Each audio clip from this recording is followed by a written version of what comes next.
Have you ever wondered what secrets lie beneath the streets of Dublin? What if I told you that an innocent renovation project would uncover one of Ireland's darkest wartime secrets?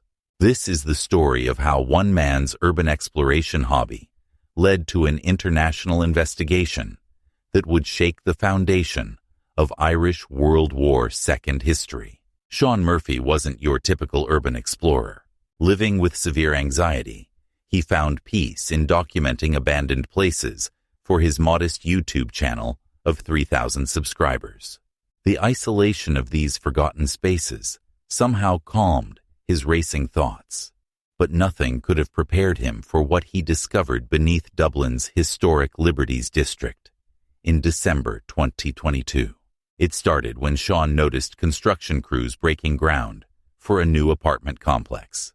Using his connections in the local history community, he obtained permission to document the site before major excavation began.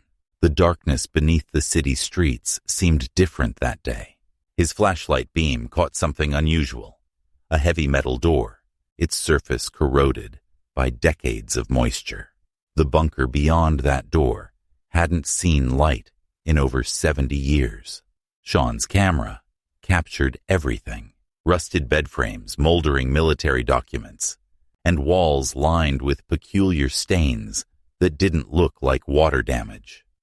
But it was the small room at the far end that made his blood run cold. Behind a partially collapsed wall, he found a makeshift grave marked only with a set of numbers: 47-139. That night, everything changed. At exactly 3:33 a.m., Sean received the first call. The voice on the other end belonged to an elderly man who identified himself as Thomas O'Brien, claiming to be a former occupant of the bunker. The numbers, the trembling voice said.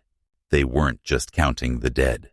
What followed was a series of late-night conversations that revealed a horrifying truth about Ireland's supposedly neutral stance during World War II. O'Brien's stories painted a disturbing picture. The bunker had served as more than just a defensive structure.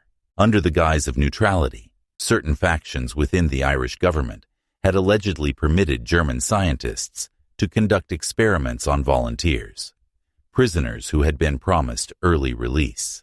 The grave Sean found belonged to subject 47-139, a young man who had survived longer than any other test subject. The nightmares started soon after.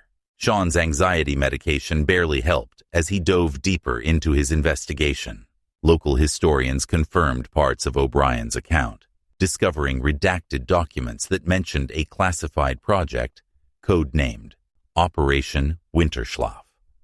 The documents detailed experiments involving sleep deprivation and consciousness manipulation, attempts to create the perfect sleeper agent. Sean's footage became increasingly erratic as he continued to explore the bunker.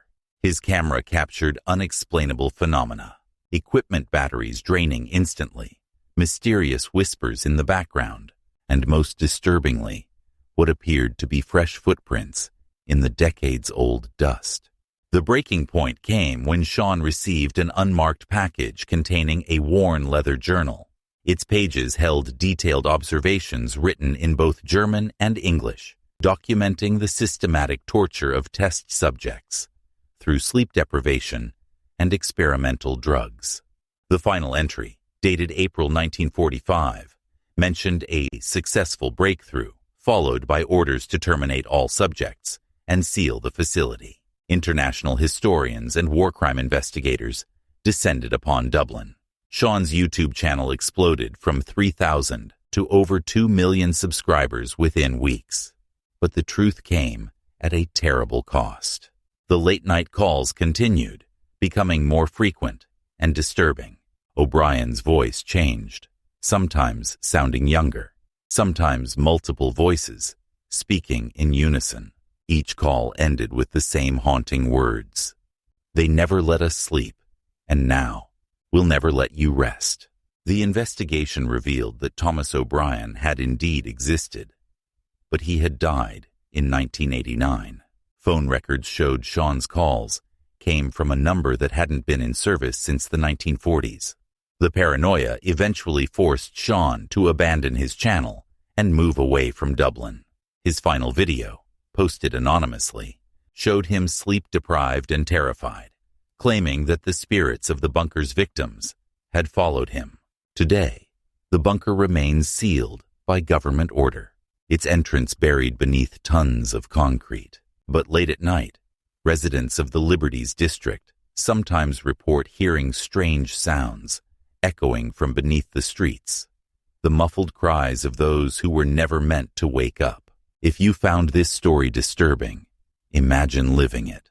Like and subscribe for more dark chapters of history that were never meant to see the light of day.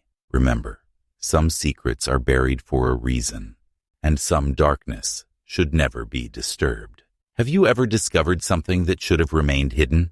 Share your experiences in the comments below, if you dare. Let this be a warning.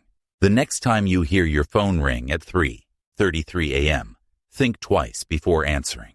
Some calls are better left unanswered, and some stories are better left untold. Sleep well, if you still can.